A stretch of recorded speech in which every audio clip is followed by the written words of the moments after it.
bandiraɓe tedduɓe mi salmini on mi yettimoni kala inde mon e yettode mon. Hande non paaɗen koko jeyɗen ko ndenduɗen e koye meɗen so tawi ko pulaagu. Ine jari andude pulaagu hol ɗemgal haalata so pular kono kadi holkoɓe goni e mun walla holi kamɓe. So tawi no ni mawɓe men hanki eɗen juulatno ko adedina lesɗam eɗen gandi eɓe ndewanno jomiraɗo subhanahu wa taala teddotoɗo hay sino tawi noɓe pantina hen wonde ko tagore wonde nde ɓe gardinno tagore Allah kono noɓe pantino ko Allah jomiraɗo. So tawi no nangue Allah ngue feeñino hanki eɓe juulananno Allah o dara ɗiɗi. So tawi ɓe juula ɓe mbiyanno ko buuɗal yurmede fuuɗi e binde gueno yo jaam ñallu haɗo ceŋceŋɗe maɗa kaadi.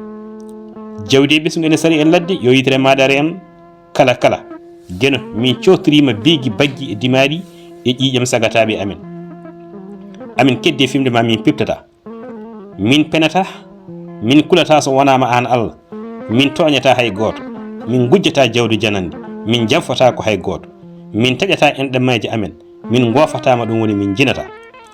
Kala ko daña koko renda yo jaam ñallu haɗo ciŋciŋɗe maɗa kaaɗi. So tawino eɓe juulanno ɓe kofanno piɗeli ɗi kala ha heddo sibitindu ndu ngam wiyama kayru ndu bakkudinta. Kadi anduɓe kala kawri bandiraɓe tedduɓe ɗaɗol mayru jokkodiri koye ɗaɗol ɓernde, saabu jungo kala ene opire kayru ndu woppe. Ko ɗo feeñi harameji meɗen jeeɗiɗi bandiraɓe tedduɓe ɗi mbaɗɗen hande e kunule meɗen ko wiyete ko labangal. Eɗen coƴƴira ɗum e hakkude yontaji meɗen e kala saha eɗen mbatira ɗum taw en ganda ko ɗum diina ɓoyɗo wonno bandiraɓe tedduɓe.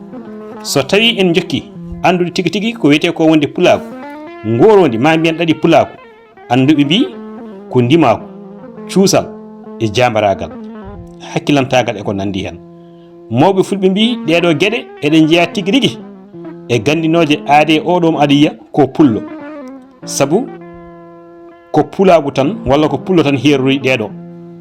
Mbiyen koɗe gandinoje aade oɗo e gonka kaw woni ka walla ni e sifa mo sifi o wonde ko sifa jalagol pullo, jalagal ko wiyete ko pullo. Hoore pulaagu noon ko ɗum ɗo ko ndimagu. Holko woni ndimagu? Ndimagu ko jeyde hoore mum e moƴƴude jibinande e rewtade ƴiƴam muɗum e hewde gacci e famɗude haala e hewde baɗal e anje yaware e rende e rewtade konngol muɗum e jojjude e ko wiyete ko bandiraɓe tedduɓe e rende gueɗe kewɗe ko nandi hen ha artunon e dimɗugol ɓandu. Pulaagu dari noon ko e laawol ko wiyete ko bandiraɓe tedduɓe laawol biyetengol wonde peewal. Ngorodi pulaagu ko toɓɓe 11 ma mbiyen ko konnguli 11. Mawɓe fulɓe mbi ñantugal dima wona comcol, saabu comcol ñande jomum ɓurtingol fof o faɗɗama. Ñantugal dima ko baɗal. Paamen noon aduna ko mbaylari, gande dima ala dimaji wodani. Dima ko ganduɗo fadde rutti reeni fina tawa mum ñawdi ñalawmaji itti gacce haade koyeram. Dimaji ko janfiɗo leydi mum e ɓesgu mum e jibinande leydi mum. Bandiraɓe tedduɓe tinnoɗen tiiɗen e ɗemgal men, tiiɗen e leñol men, ganden ken leñol en gona ko wiyete ko wonde cefel bey wadde wona goto aynata men. Sen nangodiri en ballodiri en kulete en kersete en kormete en guittante gueɗal. Pullo kala ɗo woni so bonnani hoore makko, o reeni hoore makko, o moƴƴini, o miijima ɗo ummiɗo, o ene gasa ɗo jomiraɗo o yettina fandare makko tawa gaño ɓaɗiɗomo o tinani wona haala gaño goɗɗuɗo. Ɗum noon bandiraɓe tedduɓe yo Allah waɗan men jaam subhanahu wa taala teddotoɗo jarama on jarama.